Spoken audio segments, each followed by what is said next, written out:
S. ஏதோ பிரச்சனைன்னு கேள்விப்பட்டேனே. பிரச்சனையா? என்ன பிரச்சனை? ஏதோ ஒண்ணு. யார் சொன்னது? தெரிஞ்சது, பக்கத்து வீடு தானே, தெரியாம இருந்தா எப்படி? எதுவா இருந்தாலும் அதுக்கு நான் ஹெல்ப் பண்ணேன்னா எனக்கு ரொம்ப சந்தோஷமா இருக்கும். கண்டிப்பா உங்க உதவி எனக்கு தேவைதான். ஆனா இப்ப இல்ல, அப்புறம்.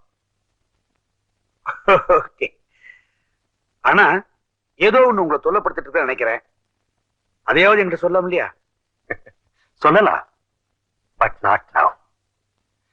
டிஎஸ்பி சார், என் லைஃப்லயும் சரி, என் பிசினஸ்லயும் சரி, இந்த மாதிரி சின்ன சின்ன பிரச்சனைகள் இருந்துகிட்டு தான் இருக்கு.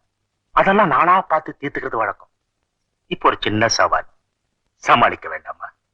சப்போஸ் ஒருவேளை நான் தோத்து போயிடலாம்.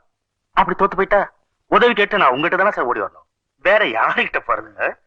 அப்படின்னா இப்போ என்னையும் என் டிபார்ட்மெண்ட்டையும் வேண்டாம்னு ஒதுக்குறீங்க இல்லையா?